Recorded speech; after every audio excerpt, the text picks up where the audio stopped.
ನಮಸ್ಕಾರ ವೀಕ್ಷಕರೇ, ಇವತ್ತು ನಾವು ಹವಾಮಾನ ಇಲಾಖೆ ಒಳಗಡೆ ಇದ್ದೀವಿ. ಈಗ ಇರುವಂತಹ ಮುಂಗಾರು ಮಳೆಗೆ ಯಾವ್ಯಾವ ರೀತಿಯಾದಂತಹ ಸಮಸ್ಯೆಗಳು ಬರ್ಬೋದು, ಹಾಗೆ ಹವಾಮಾನ ಹೇಗಿರಲಿದೆ ಬೆಂಗಳೂರಿನೊಳಗಡೆ, ವಲಸಿಗರಿಗೆ ಯಾವ್ಯಾವ ರೀತಿಯಾಗಿ ಅವ್ರ ಮುನ್ನೆಚ್ಚರಿಕೆ ಕ್ರಮಗಳನ್ನ ತೆಗೆದುಕೊಳ್ಬೇಕು, ಈ ಮುಂಗಾರಿನಿಂದ ಏನೆಲ್ಲ ಪ್ರಯೋಜನ ಹಾಗೆ ಏನೆಲ್ಲ ಪರಿಣಾಮಗಳು ಆಗಬಹುದು ಅಂತ ಹೇಳಿ ಇನ್ನು ನಾವು ತಿಳಿದುಕೊಳ್ಳೋಣ. ನಮ್ಮ ಜೊತೆಗಿದ್ದಾರೆ ಹವಾಮಾನ ಇಲಾಖೆಯ ತಜ್ಞರು ವಿಜ್ಞಾನಿಗಳಾದ CS ಪಾಟೀಲ್ ಸರ್ ಅವರು. ನಮಸ್ಕಾರ. ನಮಸ್ಕಾರ. ಬೆಂಗಳೂರಿನಲ್ಲಿ ಜೂನ್ 11ರಿಂದ ಜೂನ್ 16ರವರೆಗೆ ಕೆಲವು ಕಡೆ ಹಗುರದಿಂದ ಸಾಧಾರಣವಾಗಿ ಮಳೆಯಾಗುವ ಸಾಧ್ಯತೆಗಳದಾವು. ಬೆಂಗಳೂರಿನಲ್ಲಿ ಗರಿಷ್ಠ ಉಷ್ಣಾಂಶ ಮಧ್ಯಾಹ್ನದಲ್ಲಿ ಒಂದು 30 ಡಿಗ್ರಿ ಸೆಲ್ಸಿಯಸ್ಸು ಹಾಗೂ ಕನಿಷ್ಠ ಉಷ್ಣಾಂಶ 20 ಡಿಗ್ರಿ ಸೆಲ್ಸಿಯಸ್ಸು ಇರುವ ಸಾಧ್ಯತೆಗಳದಾವು. ಹಂಗೆ ಸರ್, ಈಗ ಬೆಂಗಳೂರೊಳಗಡೆ ಬಿಟ್ಟು ಬಿಟ್ಟು ಮಳೆ ಬರೋದಕ್ಕೆ ಏನು ಕಾರಣ ಸರ್? ಈ ಮನ್ಸೂನ್ನಲ್ಲಿ ಬಿಟ್ಟು ಮಳೆ ಬರಲಿಕ್ಕೆ ಕಾರಣವೇನೆಂದರೆ ಇವೆಲ್ಲ ಸ್ಟ್ರಾಟಸ್ ಕ್ಲೌಡ್ಸು, ಇವಕ್ಕೆಲ್ಲ ಮೋಡಗಳು ಚಲಿಸ್ತಿರ್ತಾವೆ. ಪಶ್ಚಿಮದಿಂದ ಪೂರ್ವ ಕಡೆ ಅಥವಾ ನೈಋತ್ಯದಿಂದ ಈ ಮೋಡಗಳು ಚಲಿಸುವುದರಿಂದ ಸ್ಟ್ರಾಟಸ್ ಕ್ಲೌಡ್ಸ್ ಬಂದಾಗ ನಮಗೆ ಸ್ವಲ್ಪ ಮಳೆ ಬರ್ತೈತಿ.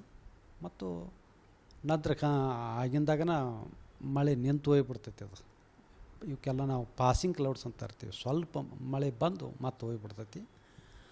ಮತ್ತು ಬೆಂಗಳೂರು ಕೂಡ ಮಳೆ ನೆರಳಿನ ಪ್ರದೇಶದಲ್ಲಿ ಬರ್ತೈತಿ. ಅಂದ್ರೆ ಅರಬ್ಬಿ ಸಮುದ್ರದಿಂದ ಬರ ಗಾಳಿಯಲ್ಲಿ ಸಾಕಷ್ಟು ತೇವಾಂಶ ಇರ್ತೈತಿ. ಈ ತೇವಾಂಶವನ್ನು ಹೊತ್ತು ತಂದ ಈ ಗಾಳಿ ಮಲೆನಾಡು ಮತ್ತು ಕರಾವಳಿ ಜಿಲ್ಲೆಗಳಲ್ಲಿ ಸಾಕಷ್ಟು ಮಳೆಯಾಗುತ್ತೆ. ಯಾಕಂದರೆ ಇದೆಲ್ಲ ಗಾಳಿ ತನ್ನಿಂದ ತಾನೇ ಮೇಲಕ್ಕೆ ಎತ್ತಲ್ಪಟ್ಟು, ಅಂದ್ರೆ ಈ ಪರ್ವತಗಳಿಂದ ಮೇಲಕ್ಕೆ ಎತ್ತಲ್ಪಟ್ಟು ಅದು ತಂಪಾಗಿ ಅಲ್ಲೇ ಸಾಕಷ್ಟು ಮಳೆಯನ್ನು ಸುರಿಸಿಬಿಡ್ತೈತಿ. ನಂತರ ಈ ಗಾಳಿಯಲ್ಲಿ ತೇವಾಂಶ ಕಡಿಮೆ ಆಗುತ್ತೆ. ಆ ತೇವಾಂಶ ಕಡಿಮೆ ಆದ ಗಾಳಿ ಈ ಕಡೆ ಬರೋದರಿಂದ ನಮ್ಗೆ ಅಷ್ಟೊಂದೇನು ಮಳೆ ಆಗಲ್ಲ.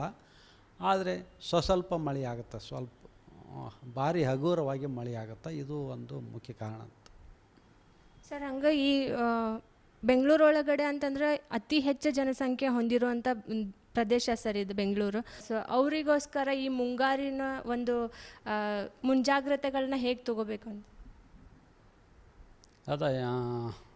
ಇದು ಅಥವಾ ಇಲ್ಲೇ ಬೆಂಗಳೂರಿನವ್ರು ಇರ್ಬೋದು ಅಥವಾ ಹೊರಗಿನವ್ರು ಬಂದಿರ್ಬೋದು, ಎಲ್ಲರಿಗೂ ಒಂದೇ ಸೂಚನೆ. ಮತ್ತು ಕೆಲವೊಮ್ಮೆ ಈ ಮನ್ಸೂನ್ ಸೀಸನ್ನಲ್ಲಿ ಸ್ವಲ್ಪ ಮಳೆ ಆದರೆ ಬೆಂಗಳೂರಿನಲ್ಲಿ ಪ್ರವಾಹ ಆಗ್ಬೋದು. ಅದ್ರ ಬಗ್ಗೆ ತಾವು ಕೇರ್ಫುಲ್ ಆಗಿರಬೇಕು. ಕೆಲವೊಮ್ಮೆ ಮಳೆ ಆದಾಗ ರೋಡಿನಲ್ಲಿ ನೀರು ಹರಿದಿರ್ತೈತಿ ಮತ್ತು ರೋಡ್ನಲ್ಲಿ ಕೆಲವೊಮ್ಮೆ ತೆರೆದ ಗುಂಡಿಗಳು ಇರ್ಬೋದು ಅಥವಾ ಅಲ್ಲೆಲ್ಲೆಲ್ಲಿ ತಗ್ಗು ಬಿದ್ದಿರ್ಬೋದು. ಅದಕ್ಕೆ ತಾವು ಜಾಗೃತರಾಗಿರ್ಬೇಕು. ಯಾವುದೇ ರಿಸ್ಕ್ ತೊಗೋಬಾರ್ದು ಅಡ್ಡಾಡ್ಬೇಕಾದ್ರೆ ನಾ ಹೇಳ್ಬೋದು.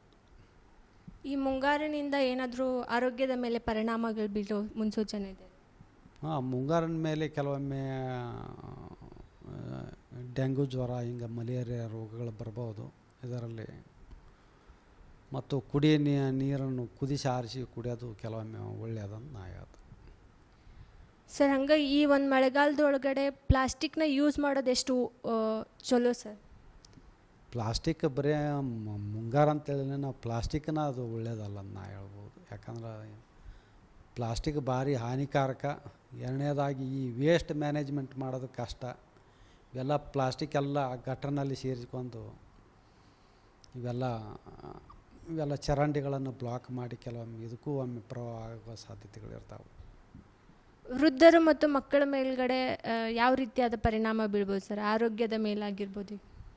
ವಿಶೇಷವಾಗಿ ವಯಸ್ಸಾದವರಿಗೆ ಮತ್ತು ಮಕ್ಕಳಿಗೆ ಜಾಸ್ತಿ ಆರೋಗ್ಯದ ಮೇಲೆ ಪರಿಣಾಮ ಬೀಳ್ತೈತಿ. ಮಳೆಯಲ್ಲಿ ನಾವು ಜಾಸ್ತಿ ತೋಜಿಗೆ ಹೋಗಬಾರ್ದು.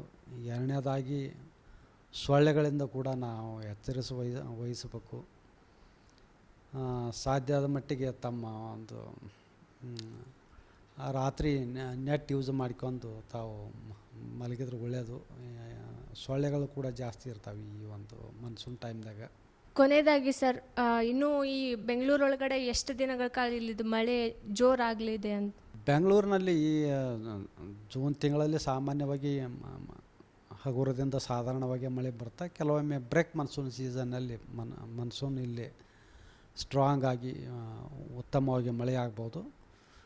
ಇದು ಬರೀ ಜೂನ್ಲಿಂದ ಹಿಡಿದು ನವಂಬರ್ ತನೂ ಬೆಂಗಳೂರಿನಲ್ಲಿ ಮಳೆ ಇದ್ದೇ ಇರ್ತೈತಿ, ಒಂದಲ್ಲ ಒಂದು ದಿವಸ. ತಾವು ಇದನ್ನು ಒಂದು ಮುನ್ಸೂಚನೆಯನ್ನು ನೋಡಿಕೊಂಡು ತಮ್ಮ ಸುರಕ್ಷತೆಯನ್ನು ತಾವು ಪಾಲಿಸ್ಬೇಕಂತ ನಾ ಹೇಳ್ತೀನಿ. ಎಲ್ಲೋ ಅಲರ್ಟ್ ಕೊಡುವಂಥ ಅವಶ್ಯಕತೆ ಏನಿಲ್ಲ ಏನು ಸರ್? ಇಲ್ಲ, ಬೆಂಗಳೂರಿನಲ್ಲಿ ಈಗ ಮುಂದಿನ ಒಂದು ವಾರದವರೆಗೆ ಎಲ್ಲೋ ಅಲರ್ಟ್ ಕೊಡುವಷ್ಟು ಯಾವುದೇ ಸೂಚನೆಗಳಿಲ್ಲ. ಅಂದರೆ ಬೆಂಗಳೂರು ಜನ ಈಗ ಸದ್ಯಕ್ಕೆ ರಿಲೀಫ್ ಆಗಿರ್ಬೋದು ಮಳೆಯಿಂದ. ಬೆಂಗಳೂರು ಜನ ರಿಲೀಫ್ ಆಗಿರ್ಬೋದು, ಮತ್ತು ಈಗ ಒಳ್ಳೆಯ ಒಂದು ವಾತಾವರಣ ಐತಿ. ಹವಾಮಾನದಲ್ಲಿ ಅಷ್ಟೊಂದು ಉಷ್ಣಾಂಶ ಇಲ್ಲ, ಇದು ಒಂದು ಕಂಫರ್ಟೇಬಲ್ ವೆದರ್ ಐತಿ.